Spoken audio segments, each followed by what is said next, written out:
we will repair this, no cost to you. Which means I won in principle. This is known as a working compromise, therefore is acceptable. But I'm always interested, ladies and gentlemen, in honing my skills. Because you've got to practice and you've got to keep honing your skill. So just for a little sweetener, I looked at him, I said, Mr. Smith, what you're saying is absolutely acceptable on one condition. Next time I come here, you pay for my travel time. You also pay for my time loss, which is $150 per hour. He looks at me. He says, sir, there's a better machine, $10 difference. Do you mind paying? I give him $10, I get a new machine. So this is the broken record technique. Another technique is known as fogging. Sometimes the criticism is too much. You walk into the person's office, the boss says, there are 13 errors in this statement. I asked for a profit and loss statement, it's not been submitted, I've passed by your office, everybody was missing. What's going on? Which means everything is wrong with you. Now, if you seriously think about it, then why are you in this job still, if you're that bad? So, what is he expecting from you? The payoff is not, payoff is that you feel guilty and you apologize so he can take advantage of you. So the first rule, you do not offer him that payoff. Second rule, you listen to everything he's saying. Third rule, you repeat everything he says after he's finished, without interruption. When people are emotional, ladies and gentlemen, they don't know most of the time what they are saying. Once they hear it repeated, they wonder, did I say all that? It's a magic, believe me, it's a magical effect on the listener. He said, did I say all this? I say, yes, sir, So you look at him after he's finished, says, sir, I understand there are 13 errors in this, and that you passed by our department and everybody's missing, and that we have not submitted profit and loss statement. Anything else, sir? It's called negative inquiry. If he is holding more ammunition, you want to exhaust it. So, you say, anything else, sir? Yeah, two more things. So you hear two more things. Then you take it issue by issue, not a blanket defense. Because the tendency is the moment says the guy said 13 errors. No, sir, there cannot be 13 errors. Ladies and gentlemen, I guarantee you, circle them and number them. So you are stuck, you are trapped. You fell for the trap. So first rule is listen, don't give blanket defense, and go issue by issue. If there are 13 mistakes, sir, I'm very sorry, it should not have happened. Own it, accept it. As far as you're passing by the department, nobody being here, yesterday we were meeting with XYZ and therefore we couldn't come. Therefore there was nobody there. Thirdly, the profit and loss statement, we are waiting for the last balance sheet from the bank, and as soon as we get the account details, we'll submit it to you. If you want interim, we'll give it to you. Go issue by issue. Never emotionally get entangled in what the emotion aspect of the whole interaction is. It's very, very crucial. They deal with it rationally with issues and not the emotional component. I've already told you the working compromise. I paid $10 for the humidifier. That was a working compromise aspect. I want to tell you one more example for working compromise, because I want you to realize in personal relationship how you must take care of the feelings of the other person while being assertive and using protective skills. So in our culture, ladies and gentlemen, the closest relationship I can think of is mother and a son relationship. I had a mother. I'm sure all of you have or had one. My mother died about 94. She lived in Ahmedabad and I visited her every second, third month. One time when she was about 87, I went to visit. She was, all the last day of her life, she was very active. And so I'm genetically fit. So I went to her once and to meet her, and she said, Baba best. Baba is a little boy in Gujarati. So I know my mother had an agenda, and Ahmedabadi mother had a better agenda.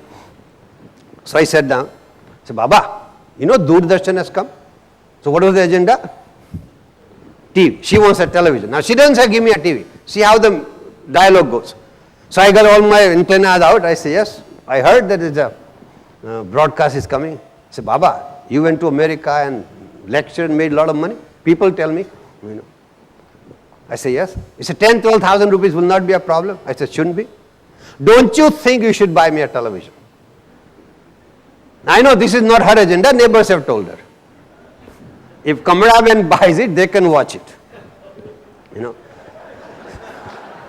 How can I benefit from the other person's action? Remember?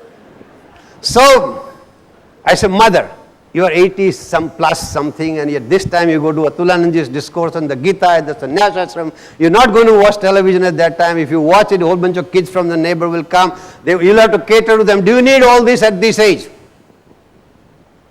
Why you give me lecture? You don't want to give me say so.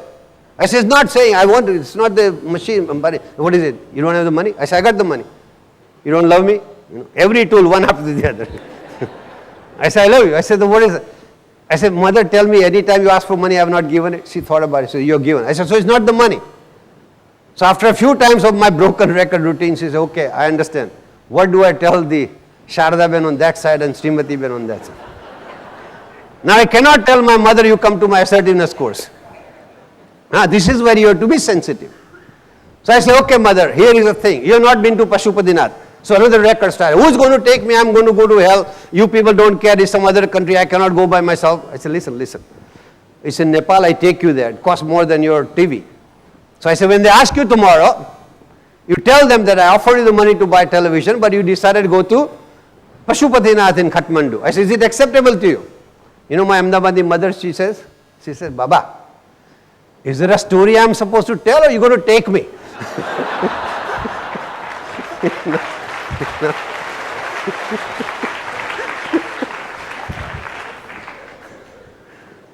So I said, mother, I will take you. She said, okay, I tell. Next day, they asked, he said, Kam Kamraman, is your son buying your television? My mother, son, TV. He offered me a video also. There is a proverb in Sanskrit, Vachneshu kim daridrata. When you're saying something, why be poor? So she said, I decided at this age, do I want to do all this? So I decided to use that money to go to Pashupatinath on a pilgrimage. So the second question in Ahmedabadi minds, the neighbor says, oh, you go to Pashupatinath, Rudrak Sari Male Kamla Ben. So he got a shopping list from the neighbors. Just to reassure you, I did take my mother to Kathmandu. And in the morning, I took my mother to Pashupatinath for darshan. In the evening, I took her to Oberoi Casino to gamble. So my mother is sitting at a blackjack table and playing cards. I say, Mother, Tirthakshetre kritam papam vajralepo bhavishyati. Sin committed at the place of pilgrimage never can be wiped out. She says, shut up, let me concentrate.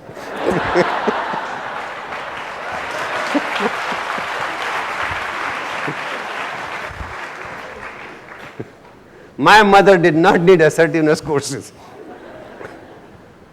She looks at me and says, I'll give it to charity, don't worry. So ladies and gentlemen, in the final analysis, you must be good to the people with whom you work, live, and share your life.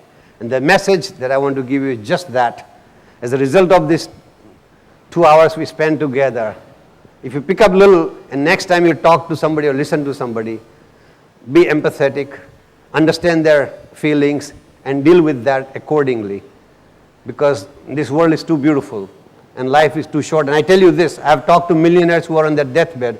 They have fantastic bank balances, and their lasting regret is they tell me, I wish I had some good friends who were by my bedside at this time. So, relationship is what it's all about. You take that with you. God bless. Good evening.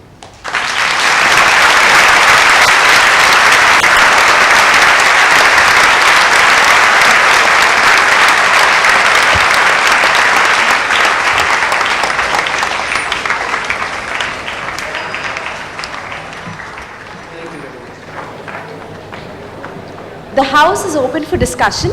Please feel free now to put forth your queries.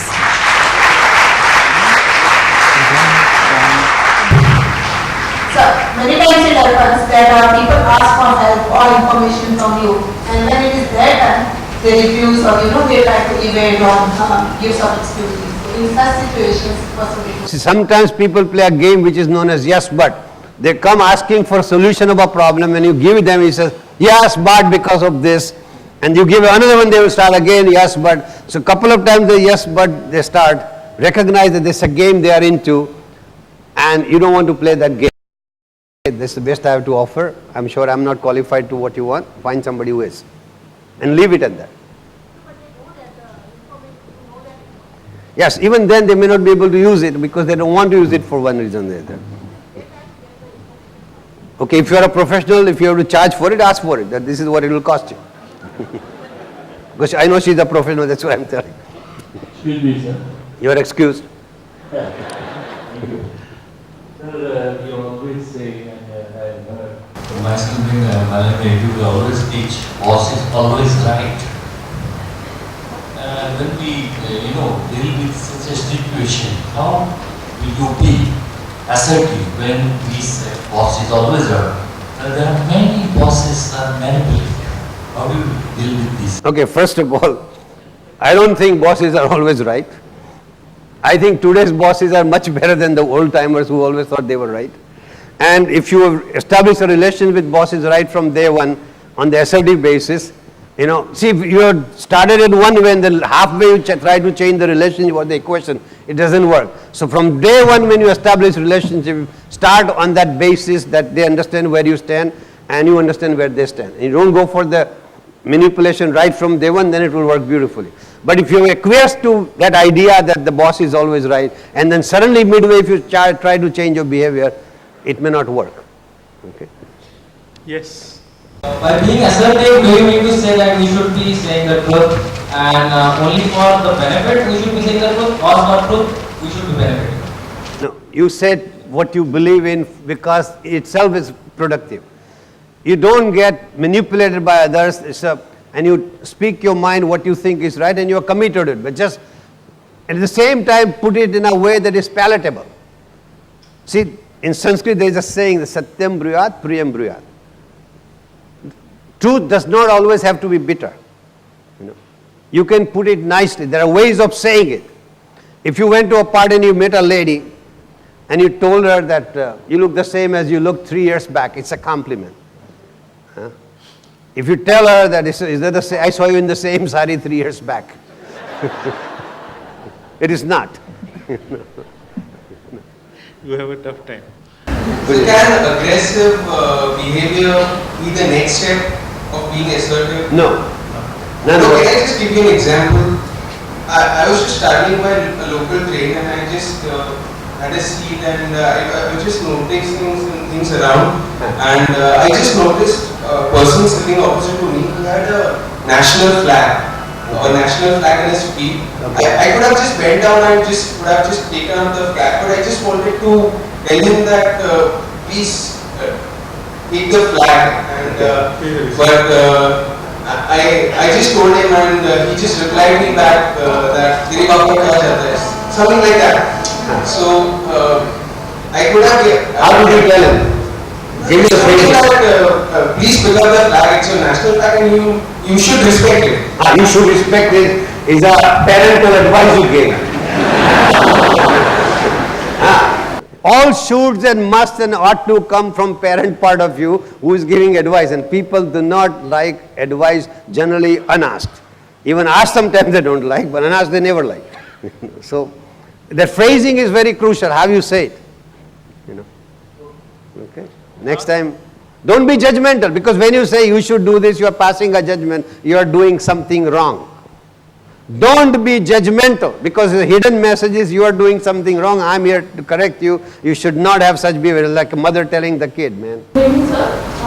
What to do in a situation when you work for something and somebody is taking credit of it, and even your boss is not recognizing that, I mean, he is taking the side of the person who is taking the credit of it. In that situation, what one should do, and what, if I am there in that position that my credit is being taken by somebody, what should I do in that situation? See, when you new at a job, generally this sort of happens because you are not learned to negotiate the system. See, any office or corporate world has its own way of dealing with things, and it's part of being in a corporate world is learning these tricks of the trade. See, please sit down. I have a Rushi principle, I share it with you. I have a whole lot of Rushi principles, 7 of them, because I'm a student of music, Sare Gama Padani, so there are 7 principles. I'll share one of you. Whatever it is that got you wherever you are is not good enough to keep you there. Whatever it is that got you wherever you are is not good enough to keep you there. For example, my degree in Sanskrit literature and Hindi literature got me a job teaching in high school. But that was not good enough for me to keep in that job, because I have to learn how